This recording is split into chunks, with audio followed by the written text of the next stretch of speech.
Hey everybody, today I am going to be reviewing Annette. This film is directed by Leos Carax. This is, I believe, Leos Carax's first English language film, so, it's a big deal for him. And I think people who watch my channel regularly know that I have immense respect for Leos Carax and his knowledge of the cinematic language, his ability to push to such boundless areas of the imagination into areas that to this day I have trouble verbalizing what it means to me and how it makes me feel, but there's a special magic there. People who also watch regularly know that I'm a huge fan of Holy Motors, his film from 2012. I think it's an absolute masterpiece. It made my top films of the decade, of the last decade, the video I made. It is a film that to me is just completely transcendent. The awareness of illusions is one thing, I think, in movies, but I feel like this ironically plunges beyond that. It arrives at a place of real beauty and I think real honesty and simplicity. It's a movie that is very kind of dark in terms of aesthetic and tone and everything, but I don't know, it gives you a hope for entertainment and performance and just the future of it. And a lot of his movies, they have a feeling of just fragments of all kinds of genres, subgenres just coming together in strange, abstract ways. It's almost like you're Dorothy and the Wizard of Oz and you're like watching all of these things like fly by your window in a really trippy way. But Annette has, I would say, similar ambition to a movie like Holy Motors, but it explores it in a different way, more through a narrative that is emphasizing Hollywood. And it's done through the conventions of a musical satire, as well as other genres, lots of other genres and things that are intercutting. And you guys, I'm sure, know that I was very excited about this film. It was maybe my most anticipated film of the year, or, one of them, and I try not to do that. I try not to make a most anticipated movies list or anything like that. I try very hard to go in without expectations. I try to avoid movie trailers as a general rule as well, but sometimes when it's somebody like Leos Carax who you have immense respect for, it's hard to turn that off. It's hard to turn off the expectation and just like, it's tough. I really wanted to like this movie because I love this guy. And I do, when I look at the movie with perspective now, there's a lot about it that I admire. And there are scenes that I really love. And there are aspects, there are shots that are moments of editing that I think are absolutely mesmerizing. But it just never found a way to completely harmonize in a way that was satisfying for me. And it's one of those things where it's complicated. It's certainly complicated because there is so much to interpret here. I think that some people are going to praise this as a masterpiece, and I think other people are going to be perplexed by it. But, I pride myself on being very honest when I talk about how a movie makes me feel. And, I have to be honest with you guys about this film and how it did just, as an experience, unsatisfy me. There are aspects, if you are a big Leos Carax fan, there are aspects of this film that are just full-on Leos Carax, and one of those would be the opening musical number. It's a very self-aware celebration of art, a celebration of performance, and it's all getting ready to take place here. It's kind of like one of those like players, get ready, get in your positions, get your wigs and everything, we're going. And of those who have performed and gotten ready for a big performance, places, please, everything, there is an ecstasy to that for sure, that he is able to capture in a way that I don't think anybody else can. The name of the song in the opening is called May We Start, and it has just a great energy to it, a great movement, a joy. The choral echoes of the main lyric I really like, and it really builds with a sense of excitement. It has a rock opera style to it. The way the actors are moving, the way the camera is moving, it's very in motion, literally as well as figuratively, setting the story in motion. And as I said before, my favorite thing is the irony in Leos Carax films, because I think the best moments are not in being self-aware that this is an illusion, but more it's like you're self-aware that the illusion exists, and yet somehow you still lose yourself within the illusion. And it's like a double over. An example for me would be like the big accordion scene that takes place in the intermission of Holy Motors, because that scene has so much personality and it is so honest, so genuine, but all part of the illusion. And I think that is the most powerful point to it. And it brings me to tears just because, again, it's just a pure celebration of art just for the sake of being art. And I would say this opening is not maybe as compelling as that, but it definitely carries the same spirit. It is a solid start. And then you get into this whole section where you're following Adam Driver, and really that character is set in motion. And he is a comedian here, and he does an initial comedy routine in a green robe, and he's shirtless. And I'm not sure what direction it's going in, but I'm certainly intrigued, compelled. A lot is going on in this scene. So many of the themes are working their way into this particular scene, and it's exploring a lot of the gray areas, I think, of performance as manipulation, as entertainment, as well as performance in a negative way, how it can be very toxic. All of these converging elements, I think, for a lot of people, for a lot of directors, would be maybe it feels overwhelming or something, but here it's kind of touching on them and giving you a sense that they are going to open up in an interesting way. And I like that no matter what, it never forgets that performance is always heightened. It is always on the edge of reality. It's between reality and full-on abstraction, and there is a risk and an immediacy to that I think is crucial, that this scene does capture pretty well for the most part, whether those intentions are noble or not, and that's also a key. And I think having this be a musical is a very interesting thing, and it makes total sense to me because it does help heighten the satirical aspects of things. Because with musicals, it's like, okay, how much can we push the logic already?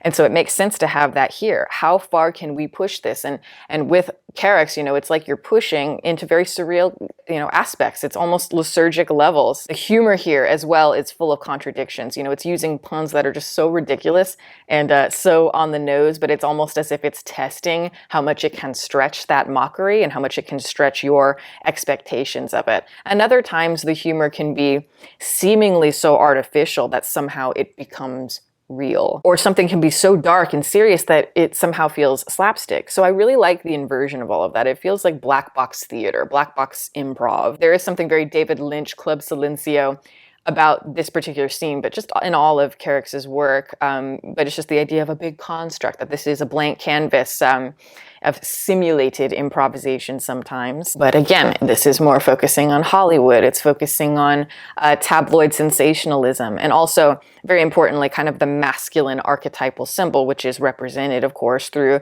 Adam Driver. And Adam Driver is that guy from Hollywood that represents somebody that, has the quirks and, like the look maybe and the talent of maybe a character actor, but he is a leading man. He is that brooding kind of Hollywood product that was able to get his feet in both worlds. He was able to get into a huge franchise that kind of propelled him to this stardom.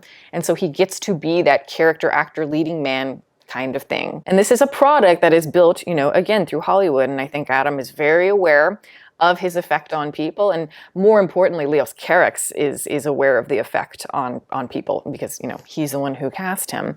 And it is a very hard role, very ambitious. There's a lot going on, and there's a lot that is demanded of you. And on paper, I look at this and I think Adam Driver seems to be like the perfect choice, just because he is such a physical type of performer.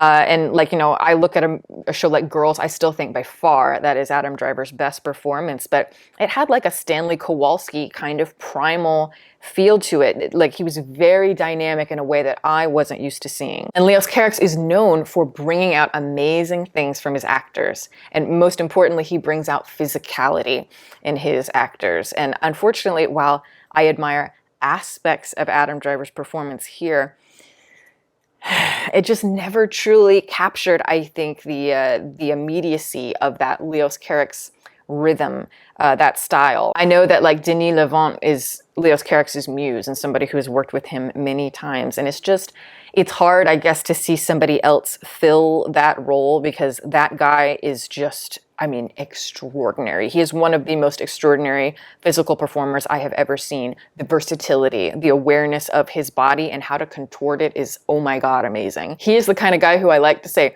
rides the wave, capitalizes on the momentum, hits the sweet spot for this particular director, and he brings out every nuance you could ever ask for. And with Adam, yes, of course, I think part of it is intentional, that we need to always be conscious of the performer.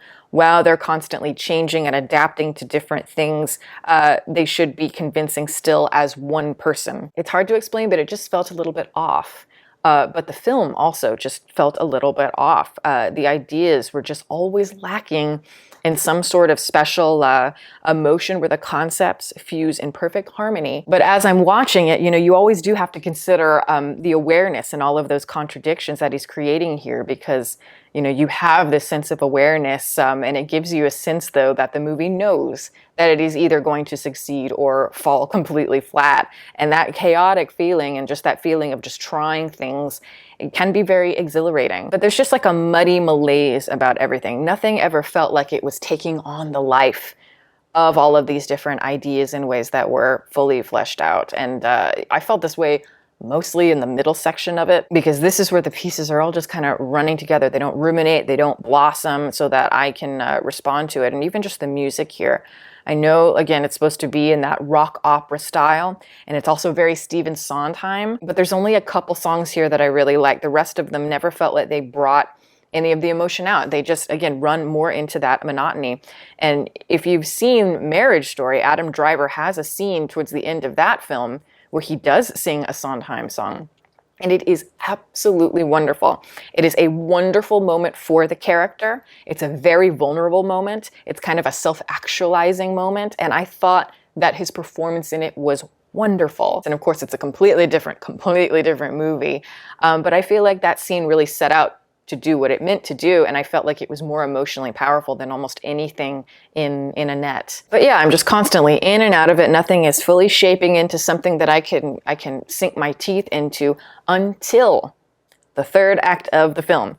And the reason it begins to shape into something that is meaningful is because of, spoiler alert from here on out, the daughter, Annette. Annette is this puppet that is exploited by her father, for her performance abilities, but she becomes real as the more that she becomes free, I think, from those shackles. And as reality starts to sink in for the characters, she can finally speak and be an individual. Just the idea of this artifice suddenly becoming emotionally palpable, and it feels cohesive. I don't know, I thought it was absolutely wonderful. By far the best thing in the film for me. This is the film that I wanted from the very beginning, where the artifice and the deliberate awareness of the illusion can blend into something that is very honest and very internal, because that is where Leos Carax shines. The final scene is very dark, darker than I was actually expecting. And it's this very emotional moment of a failed father talking to his daughter who is trying to preserve what is left of her identity. That's a zinger, and that's the way that I think you stick a landing to this kind of film. And in that final moment where Adam Driver is walking around that room all alone, and he looks at the camera, breaks the fourth wall, and says, "Don't look at me." Fantastic. Or he says, "Stop looking at me," whatever it is. But I think it's a tragic end to a movie that is supposed to be a mockery of the cinematic experience. It is kind of like A Star is Born meets like a Harvey Weinstein cases, or like the Me Too movement, I guess you could say. It finds its emotional center as it goes, and some might say that that is the point of things, and maybe that is the point of a lot of different movies, but I don't know. Throughout this one, I just felt like there were a lot of shells of ideas, and I didn't feel the life in them. Never fully integrated into the experience in a way that felt like it materialized, and that for me is just really frustrating, I guess, as a viewer. Because when it does come together, and it does, it's like, oh, yes, yes. And then it's the end credits, and you're like, great. There are moments in this that I have revisited already because I like them so much. And, when I think about this movie, again, when I really love a director, it's very hard not to have expectations for them. But when it comes to this movie, if I had not known this director, I think I would still have, the same reaction to it, but I would be very intrigued by this person, very intrigued by the ambition and the point of view, because it is very innovative. But when you know what a director is capable of, and I'm not saying everything has to be perfect, but when you know he has the ability in him to really make things flourish in that way, there's still ways to go. So it is intriguing. It's a tough experience sometimes, not always satisfying. I certainly would not recommend it for everyone. This is, one of those movies that I think is going to work for specific people. I think if you are a Leos Carax fan, I say watch it. You may like it, you may not, but it's still, good to see a film that he makes. Or if you're just listening to this and it sounds like it might be right up your alley, maybe it will be. If I was watching this review, a lot of what I'm saying here is right up my alley. So you can just kind of see how you feel about it. For me, I'm a little bit torn, but it didn't quite do it for me. But that is my review. Thank you guys so much for watching. I'm going to plug my website. It is deepfocuslens.com. I'm an artist and I do commission portraits and I sell prints of my work. If that's something you're interested in, you can always go to the website below. And if you have a question about a commission or a print, you can always email me. My email is in the description box below. Also, I'd like to give a shout out to my patrons. Thank you guys so much for all of your support and the love. And if you are interested in becoming a patron, the link to support that is below, as well as the rest of my social media information. You can watch more videos here and you can subscribe if you'd like. Catch you next time.